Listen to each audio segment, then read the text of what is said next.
We've already featured some despicable men in our other shows on killers, but perhaps today's focus beats the other serial killers hands down in view of his sheer murderousness. What's perhaps more surprising is that today's serial killer was an educated fella, and in appearance could have been the quiet boy next door or the guy who sat opposite you in the office. This is one of the reasons he was able to gain the trust of the people that he brutally killed. He plagued the streets of the USA in the 1970s, and it's thought he committed even more crimes than he admitted to. So, without further ado, welcome to this episode of the Infographic Show, America's most evil serial killer, Ted Bundy. Ted Bundy was born on November 24, 1946. His life ended in Florida's electric chair on January 24, 1989. His last words were, "Jim and Fred, I'd like you to give my love to my family and friends." He didn't ask for any kind of special final meal, so he was given the standard meal for Florida's death row, which was steak, eggs, hash browns, toast with butter, jelly, milk, coffee, and juice. According to reports, he didn't touch any of it. Bundy denied killing women at first, and fought the charges for around a decade. He even married a girl while he was on trial, but she gave up on him when the truth came out. Ted had a strange start in life, as his young mother was ashamed she had him out of wedlock, and so young Ted grew up believing a lie he had been told, that he was actually the adopted son of his grandparents and that his mother was his sister. He discovered the truth later in life. He would never know his father. Stories differ as to what his household was like, but it seems his grandfather had violent rages and that his grandmother was often an unhappy victim of those rages. While Ted was handsome and apparently easy to talk to, he would later admit that he found making friends difficult. "I didn't know what made people want to be friends," he once said. "I didn't know what underlay social interactions." He did normal things any young man might do, such as go to church and date women. He had girlfriends, but upon any kind of rejection, he would seek vengeance. He went to university, but it seems he was often distracted or not interested in the subject matter. It seems psychology was his thing, and he graduated with honors from the University of Washington in 1972. He even worked on the phones at a suicide prevention hotline center, and again, he seemed to his colleagues like a normal sort of guy. Soon after this, he enrolled in law school and became the assistant director on the Seattle Crime Prevention Advisory Commission. One of the most unsettling things he did while working in this position was write a pamphlet offering women advice on how to prevent being raped. Bundy, of course, would become a serial rapist. In fact, he probably already had raped by then. So why do people use the superlative most evil? Well, firstly, it's thought that Bundy killed many more people than he admitted to killing. He admitted to murdering at least 30 women, but some people believe he may have killed as many as 100 women. Bundy told different people different stories, but police investigating him believe that the killing may have started when he was just a teenager. This is just speculation though. It's widely believed that he kidnapped and killed an 8-year-old when he was just 14, but there is no significant proof, and Bundy always denied that. We can say the real proof of his villainy started in 1974, when Bundy was just 27 years old. We can't go into details about every murder, because there are too many, and we feel that some of the crimes are just too gruesome to describe to you. We will say that he chose young women, usually students. He would often attack them with an object while they were sleeping, bludgeoning them to death or close to death. After this, he would sexually assault them. On other occasions, it's thought he would gain women's trust just because he knew how to talk, and sometimes he would wear his arm in a sling to give the women the feeling he was injured and so perhaps not very dangerous. Bundy would often decapitate his victims and sometimes keep the heads as a kind of trophy. Sometimes he would keep the bodies of his victims, even grooming them and applying makeup to them, and also performing certain acts with their lifeless bodies. This makes him a necrophiliac, perhaps something 99.99% of people on this planet just cannot understand. Many of his victims' bodies were never found. Did he have a conscience? He told police that he actually intended not to kill one of his victims, a 16-year-old girl, and that he planned to allow her to go after he had sexually assaulted her. According to him, he wanted to give up killing, but he told the cops that he had accidentally strangled her to death as he was trying to stop her screaming. But one of the worst things is that Bundy was actually on the radar of the police for some time, but they just needed more evidence to arrest him for murder. It's likely they had no idea as to the extent of his viciousness. In 1976, he he was charged with kidnapping and assault, and a year later, he was charged with murder. In prison, it seems escape was always on his mind, and at one point while serving time in Utah State Prison, he was found hiding outside the prison yard with a bag containing what was called an escape kit. Bundy was in some ways very smart, and he outfoxed authorities on many occasions. In 1977, he was sent to Pitkin County Courthouse, whereupon he asked to go to the library. He had chosen to defend himself, given his law experience, and so did not have to wear shackles and handcuffs. He said he wanted to visit the library to do some research. Whoever gave him permission to do so must have regretted it for the rest of his or her life, because Bundy jumped out of a window and ran. He headed towards Aspen Mountain and found an old abandoned cabin in the woods. 6 days later, he was recaptured, was tired, hungry, and in pain due to a sprained ankle that resulted from his window jump. Believe it or not, Bundy would escape again, but he would get much farther, relying on stolen cars and stolen food. After his next escape, he headed to Florida, and once settled, he went over to Florida State University's Chi Omega sorority house. There, he walked into dorms where female students were sleeping. He attacked 4 women in the space of 15 minutes, some sources say more like an hour, bludgeoning them and assaulting them in other ways. He killed 2 of them and left the other 2 with serious physical injuries and psychological scars that would last a lifetime. The community was in shock, and notices were left around campus warning students to keep their windows and doors locked. Years later, one of the surviving girls told the Washington Post, "I looked hard at him, but to this day I remember nothing." Bundy had used a blunt object to savagely and quickly beat the girls unconscious. At the time of the report, Bundy hadn't yet been executed. One of his victims, still bearing the scars of his attack, was asked if she wanted to see him die. "He never gave any of us a stay," she said. "The biggest injustice is that Margaret and Lisa had to die so violently, so young. It hurts all the time." But, she added, being a Christian, it is very difficult to watch him die. It's thought Bundy killed a young girl of 12 shortly after the attacks at the sorority house. He was later picked up for driving a vehicle listed as stolen. He tried to run, but to no avail. The cop who arrested him had no idea who he had got in his car. Apparently, on the way to jail, Bundy told the cop, "I wish you had killed me." Films and documentaries have been made about this maniac, and you can even watch interviews of him on YouTube. Most people think he was a classic sociopath. He seemed to fly into rages, had a very high view of himself, could be very charming and articulate, and seemed to have a distinct lack of empathy. In one interview, Bundy blames not himself, but pornography for leading him down a very rotten path. He said it was possession that made him want to kill, the possession of taking a life, and later of keeping the body. He would keep some bodies for days, assaulting them up until the bodies became putrefied. All kinds of psychological diagnoses have been made to describe Bundy, ranging from psychopathy, bipolar disorder, multiple personality disorder, antisocial personality disorder, and narcissistic personality disorder, but we will let you decide what drove this demon to do the things he did. Following our show on the infamous serial killer known as Jack the Ripper, we thought we'd look at another equally fascinating crime story, that of the Zodiac killer, that has baffled both investigators and the public alike. These 2 beasts were not the only prolific killers never to be caught, but perhaps the most well-known. Other serial killers that got away with it include the Atlanta Ripper, India's Stone Man, the Axeman of New Orleans, and one person that had the terrifying name of the Babysitter. There are plenty more, but maybe none who led police on such a confounding wild goose chase as the person we are going to discuss today. So wrap your heads around this episode of the infographic show, The Zodiac Serial Killer. How did he evade the police? "I like killing people because it's so much fun." These were the chilling words written in a letter by someone we know as the Zodiac Killer. But where did the killing begin? Well, the Zodiac, a name he gave to himself in the letters he sent to police, claimed to have killed 37 people in total, but that may not be the case. Police are pretty sure he killed at least 5 people and injured 2 others, but they also say there is a possibility he was responsible for another 20 to 28 murders. The earliest confirmed murder didn't take place until 1968, but it's widely believed that the Zodiac was working much earlier than that. The first confirmed murders were those of a young couple, Betty Lou Jensen and David Faraday, killed on December 20th, 1968.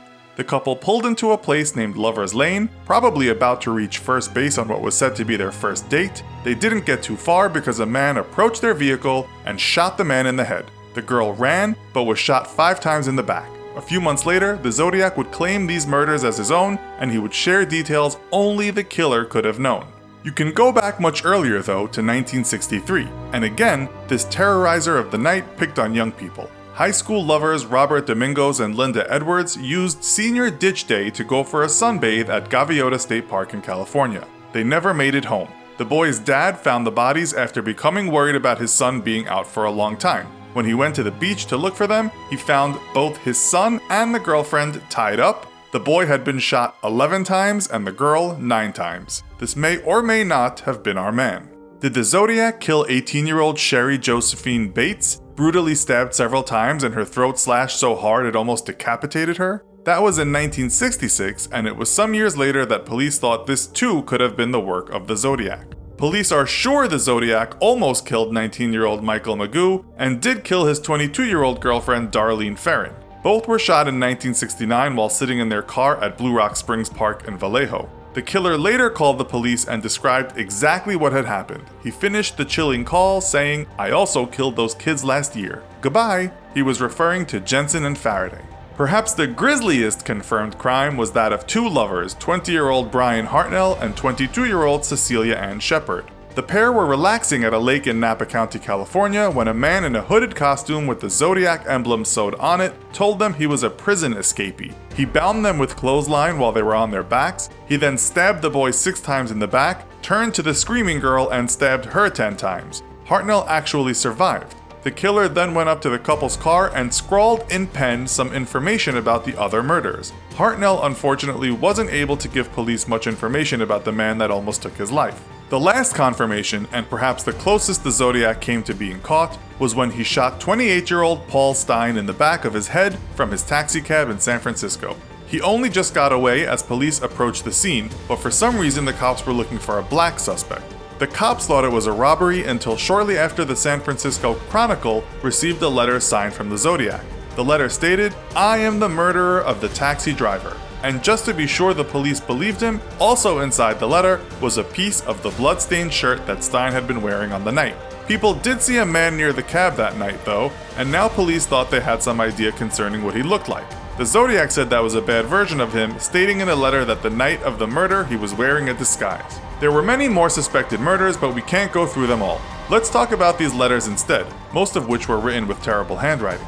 The first letter sent in 1966 was titled The Confession. He gets straight to the point, starting with the lines, "She was young and beautiful, but now she is battered and dead. She is not the first and she will not be the last." Still, it's thought this could have been any delusional person, perhaps not the actual Zodiac killer. Many more letters are suspected to have come from the Zodiac, but others have been confirmed. On July 31st, it's thought the Zodiac sent a letter to the San Francisco Chronicle, San Francisco Examiner, and Vallejo Times. Each newspaper had been sent one part of something called a cipher. This may also be called a cryptogram, and is a coded way of sending a message. In this case, it was a block of letters and symbols. The Zodiac was some trickster. While he later wrote a letter saying the cipher contained his name, it was actually later discovered to have said, "I will not give you my name."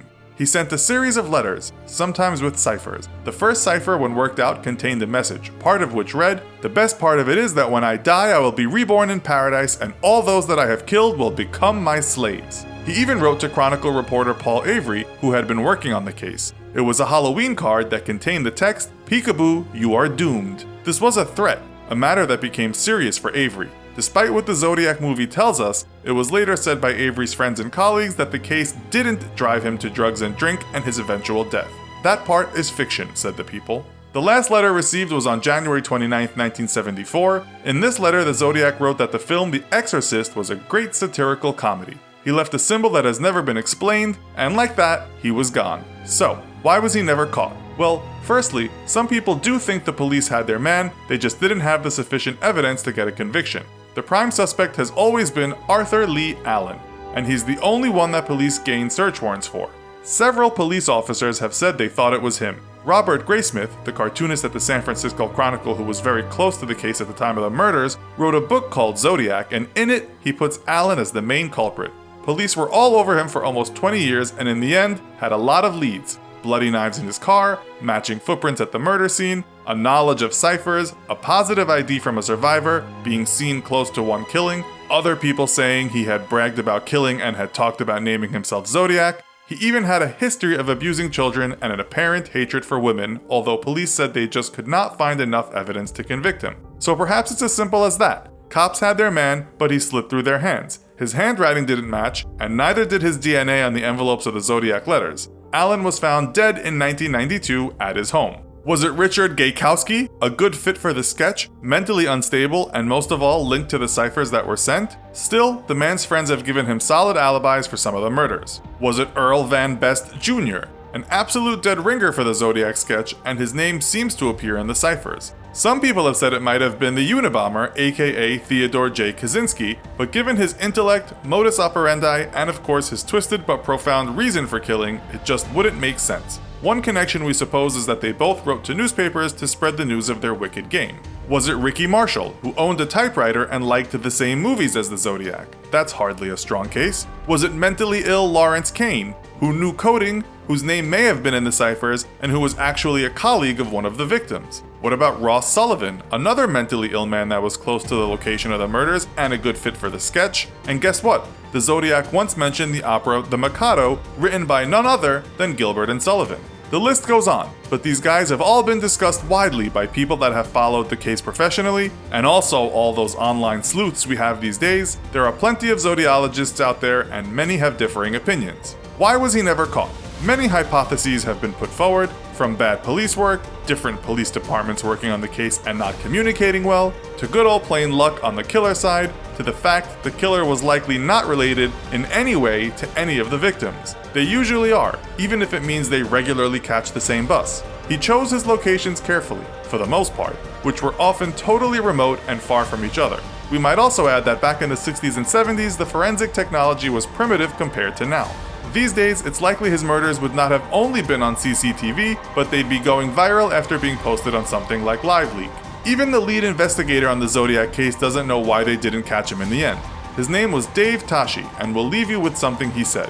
Why didn't we get this guy? I ended up with a bleeding ulcer over this case. It still haunts me, it always will. He's dead now. Rest in peace, Dave. 78-year-old Samuel Little sits across a table from a Texas Ranger matter-of-factly describing how he took the lives of many of his victims. He's frail, wheelchair-bound, and has heart disease and diabetes. With armed guards around him, he talks about how he got away with over 90 murders in 19 states over a period of decades. He doesn't seem to have a care in the world, which is why he's been described as pure evil.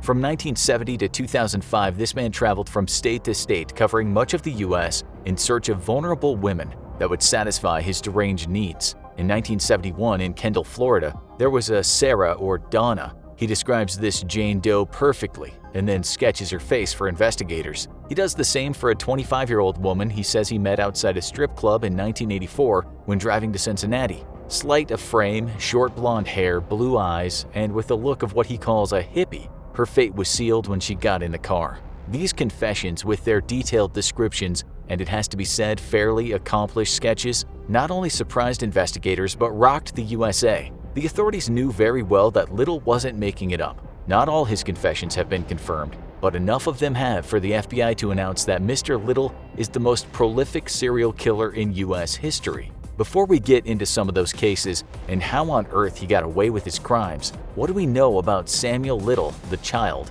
We know he was born on June 7, 1940 in the small town of Reynolds, Georgia. This is a place that right now only has a population of just over 1,000, with almost a quarter of these people living below the poverty line. According to Little, he wasn't exactly born with a silver spoon in his mouth. Describing his mother's job of being a lady of the night, it's thought he was born in prison after his teenage mother had been arrested for plying what some people have called the oldest trade in the world. At one point, she gave up trying to look after her son and ditched him on the side of the road. That's a reason why, when growing up, Little spent a good deal of his time living with his grandmother in Lorain, Ohio. He attended Hawthorne Junior High School in Ohio, but it seems his grades were poor and behavior even poorer. He soon dropped out and set in motion what would become a lifetime of crime. At age 16 in 1956, he was convicted of the crime of breaking and entering and spent some time in a juvenile detention center. 5 years later, he was sent to adult prison after being arrested for breaking into a Lorraine furniture store. For the rest of his free life, he moved from state to state, occasionally holding down jobs, but always committing crimes. It's believed that before the man hit 35 years old, he was arrested at least 26 times in 11 states. Those crimes included assault, theft, fraud, DUI, breaking and entering, solicitation, armed robbery, shoplifting, aggravated assault on a police officer, and more. Little did the police know, though, by this time he'd already started killing.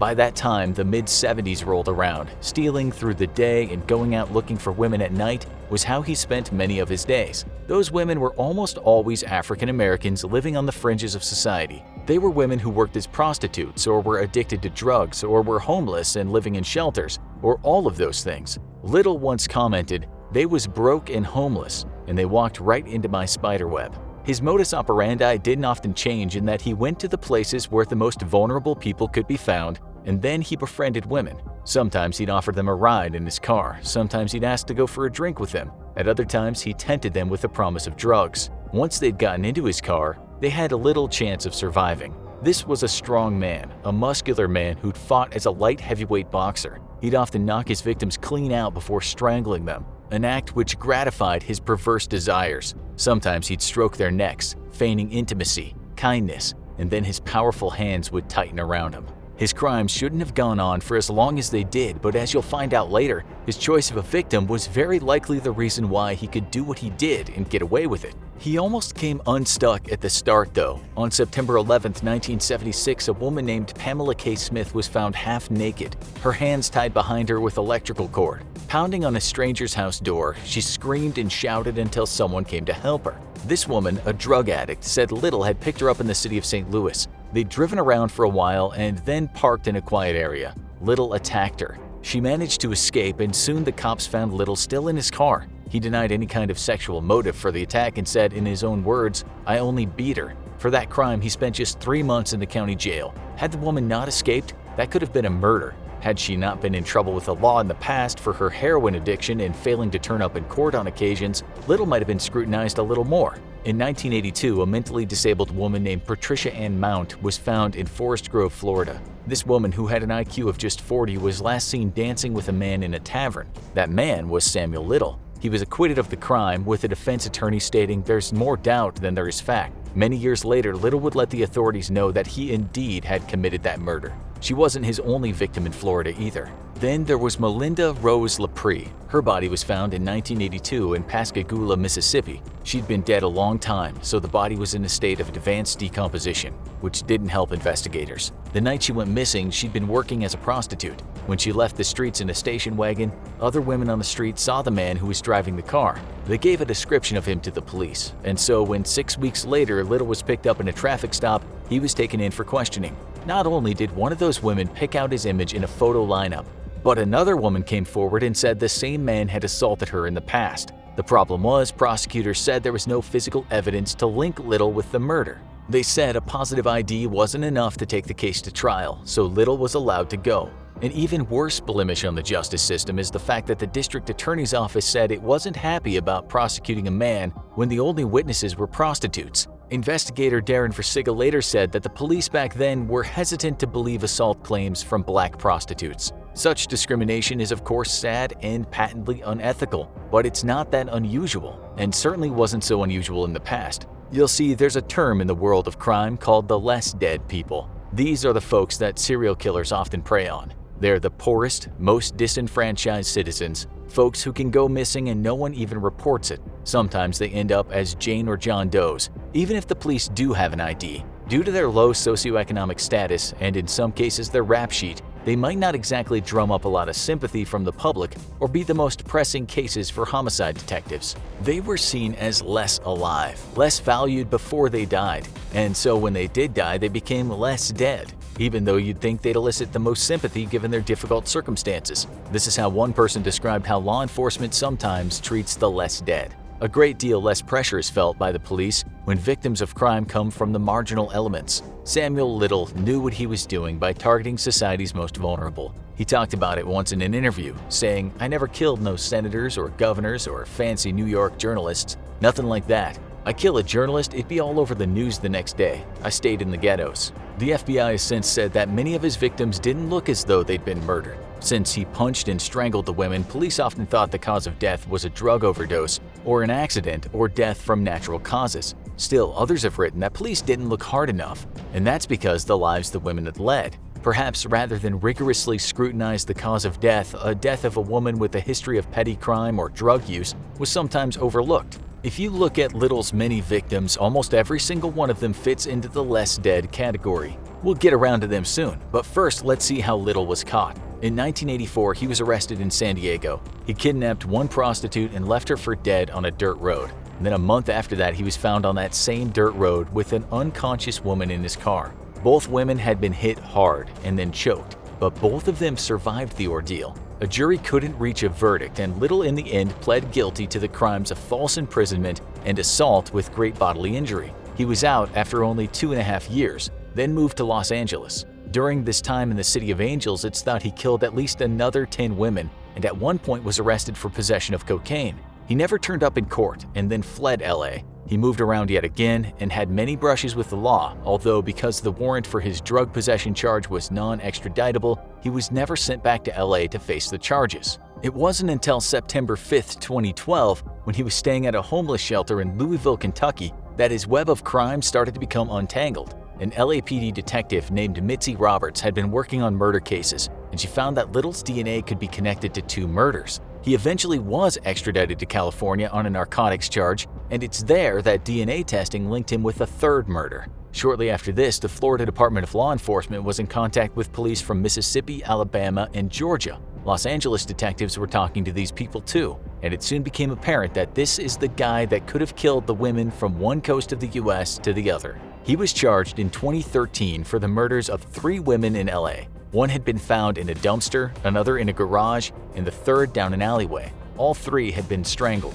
For those brutal crimes, he was sentenced to life imprisonment without the possibility of parole, all the time maintaining that he was an innocent man.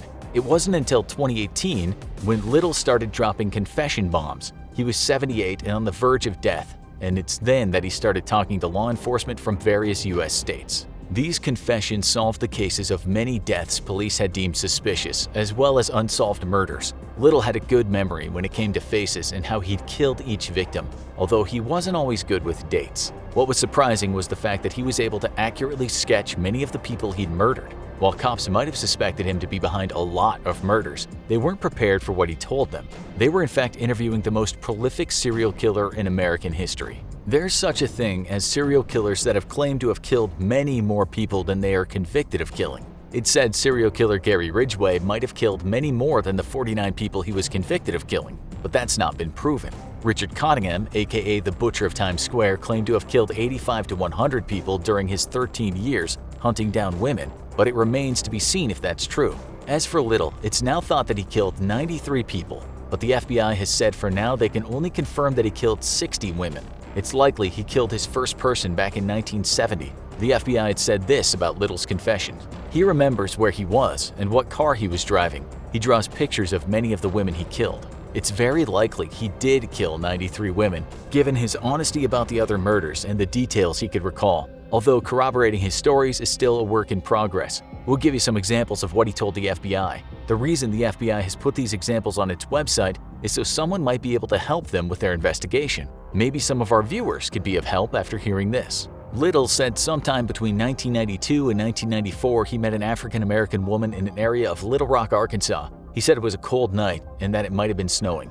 The two went shoplifting together and Little was arrested for that. Police records corroborate the story. He got out of jail and went to move his car, which he said was a Cadillac Eldorado or a yellow Dodge. His accomplice was sleeping in the car. The next day, after driving down an old dirt road, he stopped the car and committed the murder. He told police that he dumped the body near a cornfield. The problem is, Little couldn't remember her full name. He said he thought her first name was Ruth, but he wasn't sure. He was also able to sketch her face. Then there was the African-American woman who he said he met in 1982 in New Orleans. He described her as being 30 to 40 years old, 5'8" to 5'9" inches tall, and weighing in the region of 160 pounds. He said her skin was honey-colored brown and her hair was medium length. She was in a club celebrating someone's birthday when they met. Little and the woman left the club in a Lincoln Continental Mark III. She told him that she lived with her mom and that her mom was either very sick or an invalid since the woman had to look after her. Together, they drove toward an area called Little Woods and took the exit off I-10. He said he drove down a dirt road where the canal was being dredged. He killed her and left her body next to the canal.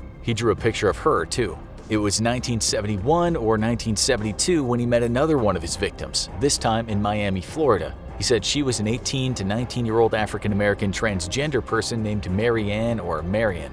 She was 5'6" to 5'7" inches tall and weighed around 140 pounds. The two met at a place called the Pool or Pool Palace, which Little said was on 17th Avenue in Miami. It wasn't until a few days later that they met again. This time the location was the historic Overton neighborhood. During these meetings, he said he learned that she lived with a bunch of roommates in either Brownsville or Liberty City. Little said he turned up at that house and one of the roommates asked him to go out and buy some shaving cream. He agreed and set off in his gold four-door Pontiac Le Mans. Except he had no intention of buying the cream. Instead, he and Marianne headed north on Highway 27. He said he stopped the car close to the sugarcane field and killed her there in someone's driveway. He then continued down Highway 27 until he reached the Everglades. He turned down a dirt road until he arrived at the river or a swamp. He dragged the body through the mud and the water and left the scene. These are just a few of the unmatched confessions. Others have been matched and murders have been solved. Although in some cases the bodies were never identified, so they're still Jane Does. It's uncertain how much guilt Little felt for what he'd done. Sometimes he smiled a lot while being interviewed. There was certainly no trace of remorse or shame in his voice or his face. He also once said he didn't fear God for what he'd done. "I live in my mind now with my babies and my drawings," he said in one interview. By his babies, he was perversely referring to the women he'd heartlessly murdered. He also said in that interview, "The only things I was ever good at was drawing and fighting." In fact, that's how he sometimes lured women, telling them that they were beautiful and then promising to employ his formidable artistic skills to draw them. He did just that to the victim in Odessa, Texas. He kept his promise, but she was already dead when he sketched her. Little died on December 30th, 2020. The cause of death wasn't reported in the media, although he was a sick man. A very sick man. What makes a serial killer the worst of his or her kind? Well, it's probably a few things, such as the body count, but for most people, it would more likely be the nature of the killing. The UK's Harold Shipman, aka Dr. Death, may have killed well over 200 people, but you could say his modus operandi wasn't as depraved as some killers. Richard Ramirez, the American Satanist, got up close and personal to his victims and did all manner of horrific things to them. Albert Fish tortured, mutilated, killed, and ate children, and he was subsequently called a psychiatric phenomenon. The list goes on, and the total depravity of killers can chill your spine. Today we are going to feature one person who often receives the superlative of worst. In this episode of the Infographic Show, H.H. Holmes, is he the worst serial killer in US history? Where do we start? Well, what about the fairly recent revelations that the killer who is the focus of today's show may have been none other than Jack the Ripper? It's an outside chance, and no indisputable evidence has been seen, but the great-great-grandson of Herman Webster Mudgett, aka H.H. Holmes, aka the Devil in the White City, came forward in 2017 and said he had evidence that proved his deceased relative was London's infamous Ripper. The great-great-grandson, Jeff Mudgett, believes Holmes was never actually executed, having found a way out of it after employing his well-known trickery. He also claims that Holmes's diaries, which he is now the owner of, described viciously mutilating and murdering prostitutes in London. Could the man said to be America's first serial killer be much worse than we thought? This is very likely not the case because in 2017 his body was exhumed and was found to be largely preserved due to the fact that Holmes got his wish and was buried in a coffin filled with concrete. A DNA test was performed and indeed it revealed that the preserved body was that of H.H. Holmes.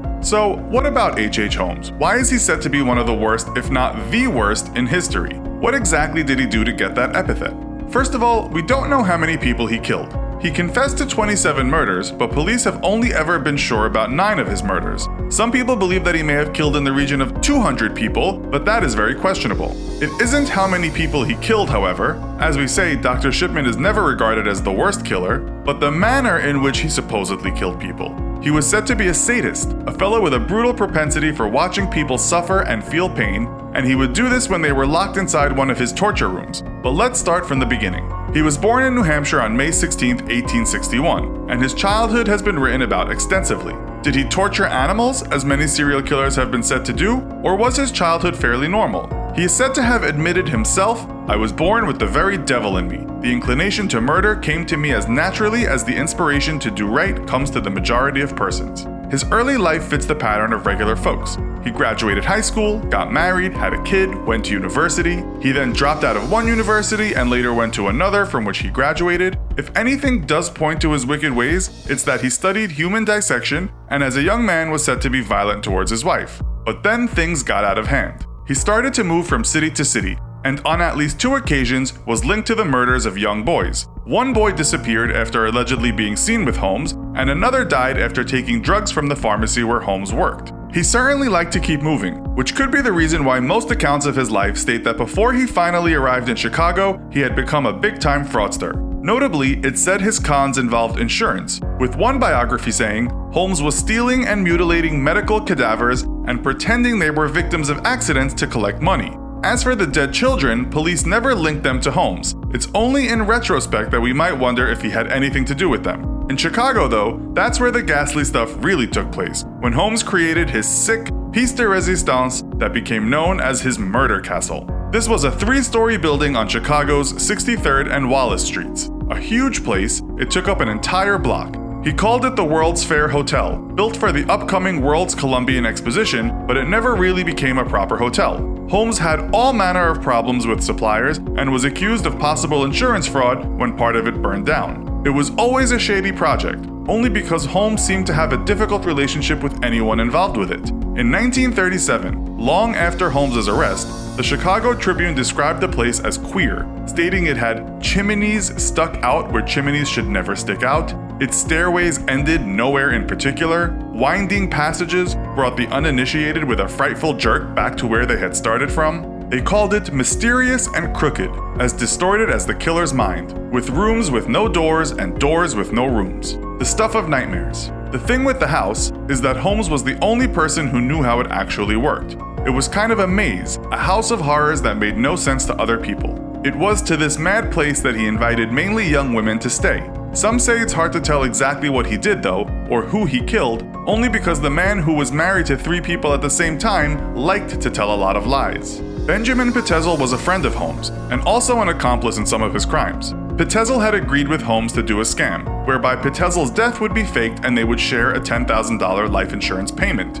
However, Holmes never got a cadaver which he would say was his friend's, rather he knocked his friend out with chloroform and then set him on fire. Holmes later said he murdered 3 out of 5 of Petezel's children, 2 of their bodies were found buried in the hotel.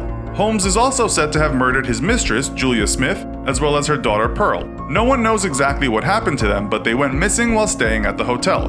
This was not the first young woman who'd fallen for Holmes who would die when staying with him, with several young women said to be his victims. One of the reasons why Holmes is so notorious is because of the stories that surfaced about his home being a massive torture chamber. Some skeptics, though, have said that this has been greatly exaggerated. These supposed exaggerations tell us that some of the rooms would have instruments of torture hidden in the walls, such as blowtorches, tools for tearing apart bodies, hidden poison, and corrosive acid. It said there was a hanging room, a torture rack, and that there were gas chambers, a quicklime pit, and also that the walls were ironclad to prevent people from escaping. Once they died, there were chutes from which the bodies could easily be disposed. But at the time, newspapers were well known for their exaggeration, and later others said perhaps Holmes was not as bad as first thought. In The Gem of the Prairie, an informal history of the Chicago underworld by Herbert Ashbery, he writes that perhaps Holmes wasn't quite the sadistic torturer others had said he was. Maybe even his House of Horrors was less of a trap made by a demented man than it was a badly built hotel. We can find many websites that write sensational stories about him, but more serious journalism is skeptical about his deeds.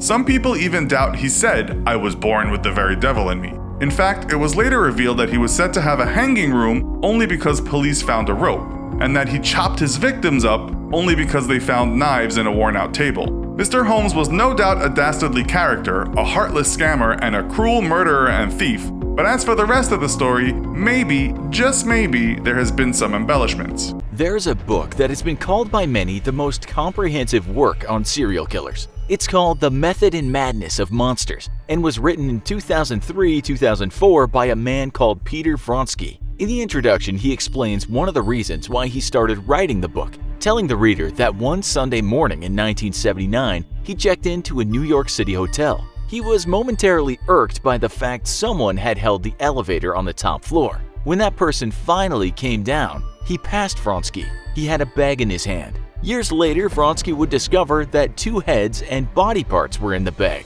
The mutilated torsos of the women whose heads belonged to were on fire in a room on the top floor. Vronsky later smelled burning, but he didn't know it was the smell of roasting flesh. That's our introduction to a man who could be the USA's most prolific serial killer. We say could, and we'll explain later why. First, let's start the story at the beginning. Before Cottingham got the title the New York Ripper, or the Butcher of Times Square, or the Torso Killer. How do you kill a torso? He was a young man from a middle-class family living in New Jersey. His father was a vice chairman at an insurance company, and his mother was a homemaker. By all accounts, the family was a loving one, except for the fact that the dad enjoyed binge drinking his weekends away at the local bars. It said the family was large, and Cottingham as a boy was always surrounded by lots of young people. Most of those people, however, were girls and women. Since his own family and relatives, we're told, were mostly of the fairer sex, Cottingham has said that he grew up doted on because of this and always received lots of attention. We know all of this because many years after Vronsky's book was written, he would go on to interview Cottingham. In an interview in 2018 with a Bangkok-based podcast called This Strange Life, Vronsky talked about those interviews and partly about Cottingham's childhood. By all accounts, he did indeed come from a normal, loving family. He did not fall into the category of what's called the McDonald triad. This is related to 3 things common in the childhood of serial killers. Those are cruelty to animals, setting fires, and constant bedwetting. If you're watching this and are now thinking, "Oh my god, that's me," don't worry, as Vronsky is quick to say that this is common for many kids. It just seems the triad is a feature in many serial killers' early lives. Cottingham loved animals, with Vronsky saying he had homing pigeons as a boy. He loved animals and still does. He explained that he couldn't even kill one when he needed to be put down. He couldn't have possibly killed one of those homing pigeons, said Vronsky, but he didn't mind killing humans later in his life. In his book, Vronsky writes that Cottingham would drug, torture, and mutilate women, and whether they were dead or alive at the end of this, he didn't much care. It's said at times he made sure some women were dead, but that's only because he had known them and so wanted to get rid of their hands and heads so they could not be identified as a trail led back to him. What Cottingham would do is pick up women selling their bodies on the streets. And we must remember that back in the 1970s around New York, those women were plentiful. Young girls were traveling from all over the US to work the streets of a city which we might say were not paved with gold. If the women went with Cottingham, he might drug them and torture him, and sometimes they might survive. But an awful lot, perhaps as many as 80 women, did not. Some sources say as many as 100. According to Vronsky, many of those women might have died during the mutilation and beating, and that it was not always Cottingham's intentions to kill them. They died on him, said Vronsky. The women were often tied up, and then Cottingham would start his process with his hands, teeth, and a bag of tools. We cannot go into details, but those details are nothing short of horrific. I have a problem with women, Cottingham once said, and that might be the understatement of the century. It's said that many of the women that did survive this ordeal didn't report it, mostly because they were already doing illegal things. Some did, some didn't, but Cottingham was never under suspicion. He was, for the most part, invisible, an American psycho, a man with 3 kids who loved him, and a very normal family life. 1 hour he might be standing over his small child as she blew out her birthday cake candles, and the next hour he might be dismembering one of his victims. According to the experts, Cottingham was what is referred to as a sadistic killer, a person who derives excitement from the process of causing extreme pain, a person who gets off on the woman's expression during her ordeal. The type of killer doesn't often care about the coup de grace, the death blow, the process where the other killers get all their pleasure. Murder is often just a way to prevent capture by the police. Ask what Cottingham, now an old man in bad shape, is like now. Vronsky says he's very shy. He had given just 1 interview before he spoke with Vronsky, with the reason likely being he didn't want exposure as it would hurt his 3 children. They no longer visit him, not after he admitted what he'd done. "What's he like? Evil?" asks the interviewer in Bangkok. "He's a great guy," replies Vronsky. surprising his interlocutor. But this is how it often works because serial killers might need to be charming to lure people into their web. I could see why all those women trusted him, says Vronsky. He adds that Cottingham is amiable, intelligent, well-read, talkative, and yet, he adds, you know you're sitting next to someone tremendously evil, someone who is open but at the same time deceptive. Vronsky says the psychologist 30 years ago said the same thing about Cottingham. The only reason he talked to Vronsky is a lurid story in itself. One of those women that Cottingham had decapitated in 1979 and then set fire on had had a child. Forensics knew this because she had a scar where the cesarean had been performed. The child was adopted, and years later that child found out who her mother was. She subsequently read Vronsky's book and went to visit Cottingham in prison, after which she asked Vronsky to help her talk to him to retrieve any information pertaining to her mother. As we speak, said Vronsky a few months ago when he did the interview, police are trying to find the head. Cottingham had at least been helpful there. He's close to death now, and it seems he wants some kind of redemption. The problem is his memory has faded, and Cottingham has said he's never remembered the torture and killing part, but only his meticulous cleanup. He said during the time he was getting rid of evidence, he was in what he called the zone. He was rather good at evading detection by police, and he'd been doing it for a long time. Cottingham was only ever convicted of killing 5 women. Vronsky says that some serial killers have lied about the number of people they killed, but he believes Cottingham might be telling the truth about the number 80. Ongoing investigations have indeed found that he definitely did kill more people. But as for the 80 count, it just won't be possible to prove if that's true. He was just 21 when he committed his first murder in 1968, but the next murder he was charged with didn't happen until 1979. That's a big gap, and Cottingham has said he was prowling the streets finding and hurting women all that time. Many women, as he said, he didn't kill, but he says a lot of bodies of women found by police throughout the 70s were on him. He was bringing up children at the time of the murders, and those kids, we're told, loved him dearly. He did have 2 mistresses in New York, but apparently he was also very kind-hearted with them. In fact, it's said they thought he was very shy and often unable to manifest his more normal sexual desire on them. He held down a good job and he was liked by those who knew him. So, how did he get caught, this invisible monster? According to Vronsky, he'd gotten sloppy. Police had been discovering dead women at hotels, each of them having been strangled and tortured.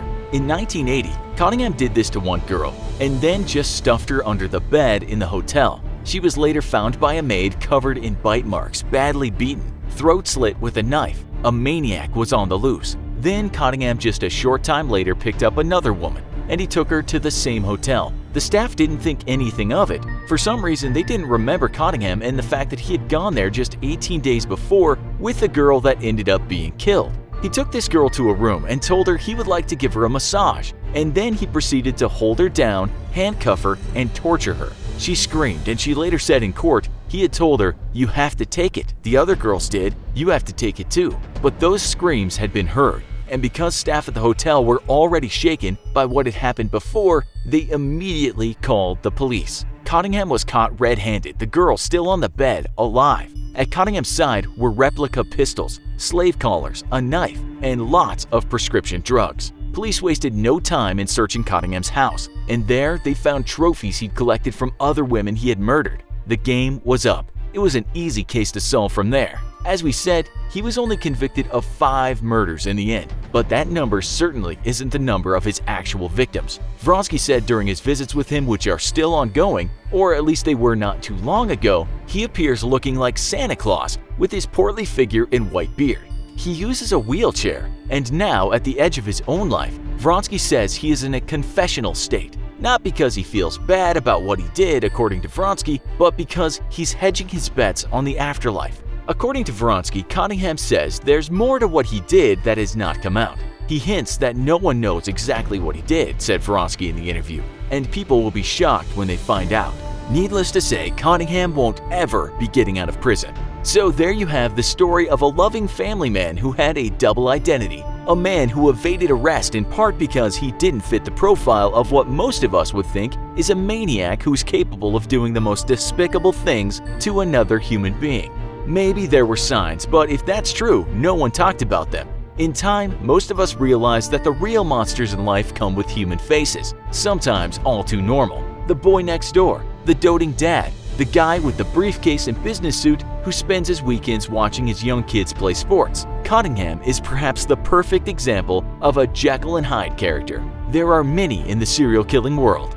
On November 17, 1974, Sandy Fox was watching the evening news in a state of pure shock. Staring back at her from the TV was the charming and handsome man with whom she'd recently had a 2-day whirlwind romantic fling. He had the same movie star good looks and devilish grin that had drawn her to him in the first place, and so she could see how he had earned the nickname the media had given him, the Casanova Killer. The man she knew as Paul John Knowles was really a vicious serial killer who had killed as many as 35 innocent men, women, and children over a 5-month period across 6 different states. Sandy now knew just how lucky she was to have survived their encounter. Paul John Knowles was born in Florida on April 14, 1946, and as a young boy he began getting into trouble with the law for petty crimes. After he was caught stealing at the tender age of 9, his father was fed up and decided he wanted nothing to do with young Paul. He was disowned and given up for adoption, and would spend the rest of his childhood years in reformatories and foster homes.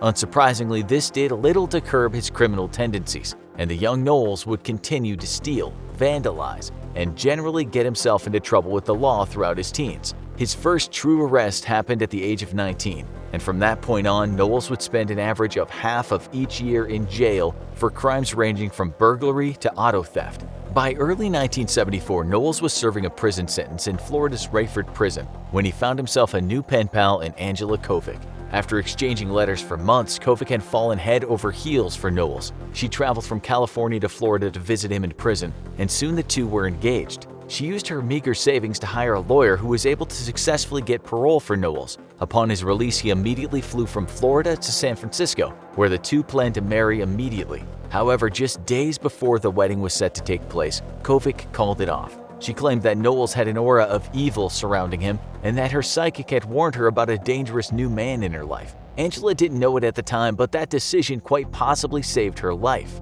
Knowles did not take their broken engagement well, to say the least. He would later claim that on the night of their breakup, he murdered 3 people in a blind rage, although investigators were never able to corroborate the story. What they do know for sure, though, is that Knowles flew back to Jacksonville, Florida, where he was jailed yet again after picking a fight in a local bar. If only that was the end of his story. Instead, on July 26, 1974, the veteran jailbird picked the lock on his cell and escaped from jail, setting off one of the most brutal crime sprees in American history.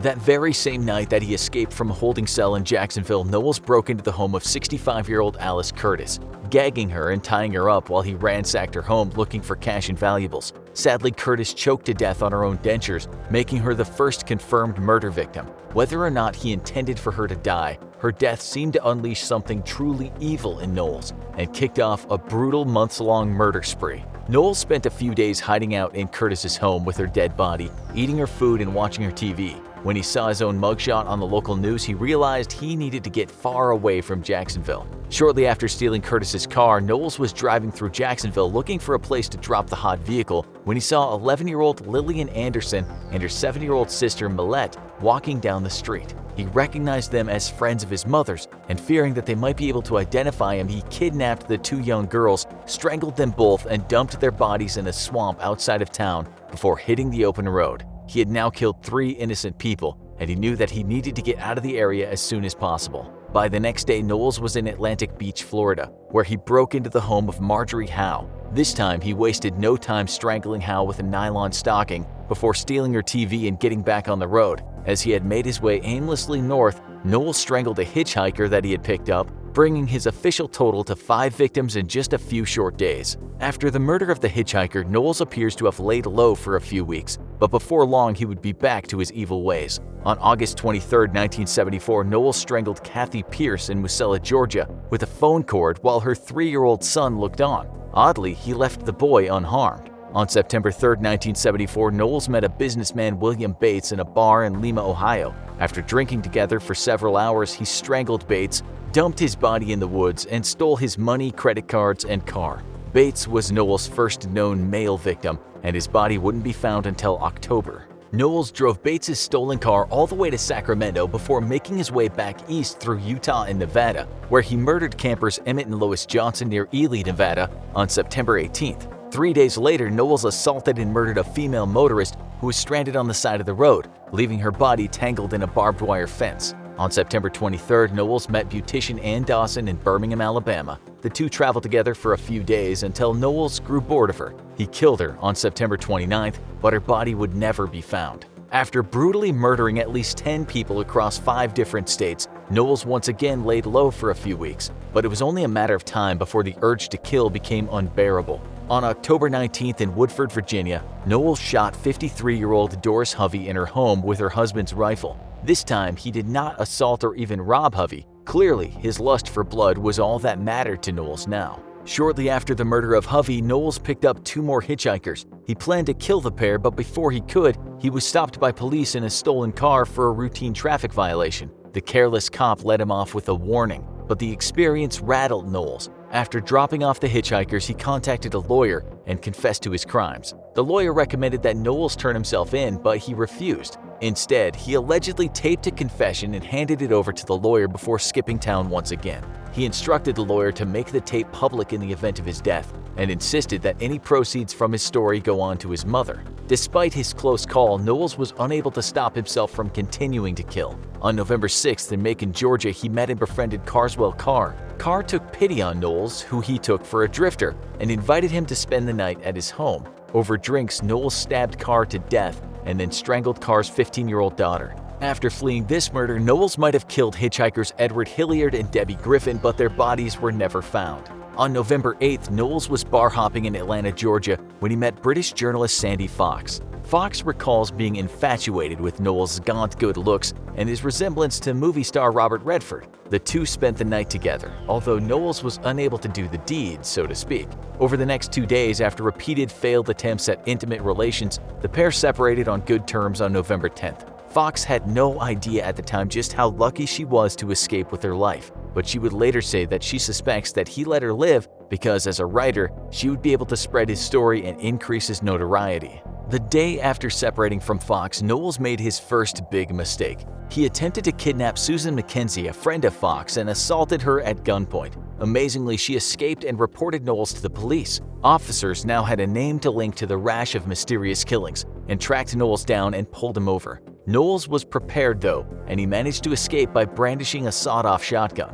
Days later, Knowles was back in Florida. After murdering Beverly Mabee in West Palm Beach, he abducted Mabee's sister and stole her car. The next night, he released Mabee in Fort Pierce, Florida, unharmed. On November 16, 1974, a Florida state trooper recognized the stolen car that Knowles was driving and pulled him over. However, Knowles was ready for him. He took the officer hostage at gunpoint, put him in the back of the police car, and took off in the stolen cruiser. Realizing that a stolen police car was incredibly obvious, Knowles used the cruiser to pull over another innocent motorist. After kidnapping the driver, James Meyer, he put both hostages in the back of Meyer's vehicle and drove out into the woods of Pulaski County, Georgia. There, he handcuffed the men to a tree and shot them both in the head at close range. The blatant murder of a police officer would spell the beginning of the end for Knowles. Just hours later, Knowles approached a police roadblock that had been erected to capture him. With no other options, Knowles crashed his stolen car through the barrier, lost control of the vehicle, and crashed into a tree.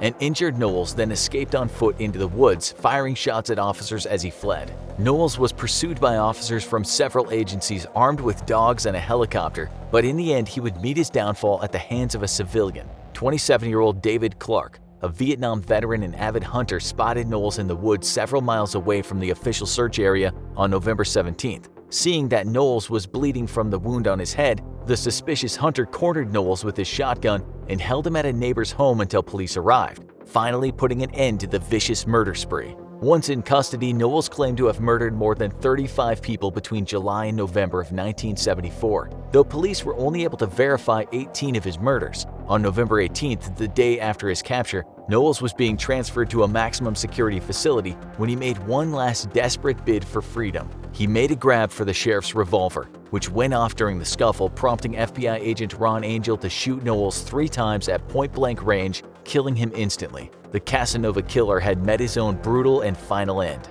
Even after Knowles' death, the police and the public remained fascinated by his crimes. His movie star good looks, charisma, and devilish smirk endeared him to his victims and earned him his nickname the Casanova Killer. His constant movement crisscrossing the country and the fact that he murdered victims in 6 different states made it hard for police to link his various murders to a single killer. There appeared to be no pattern to his victims, and he indiscriminately killed men and women and children and adults. Knowles had no consistent MO, stabbing some victims, strangling others, and shooting the rest. Some were assaulted and robbed, while others were simply killed for no apparent reason. By the time the police connected the seemingly random crimes to a single killer, it was too late for his victims. His death in custody at the hands of the FBI meant Knowles would never have to explain the motivations for his crimes in court. The taped confession he had left with his lawyer may have been the key to unlocking the Casanova killer's motives, but sadly, the tapes were allegedly destroyed when the courtroom they were being stored in was damaged by a flood. The lawyer who received the tapes from Knowles claims to not have listened to them before they were destroyed and refuses to speculate on Knowles' motives, standing by his commitment to client confidentiality. Perhaps his traumatic childhood and his father's abandonment set the stage for Knowles to go on to become a killer. Maybe the heartbreak of his broken engagement prompted him to graduate from petty crime to vicious murder. Or maybe his motive was simply to gain notoriety and fame for his brutal crimes. The fact that he let journalist Sandy Fox go free and unharmed, and the fact that his murders seemed to be crimes of opportunity rather than targeted killings appear to add credence to this theory. But we'll never know for sure why Paul John Knowles was driven to kill.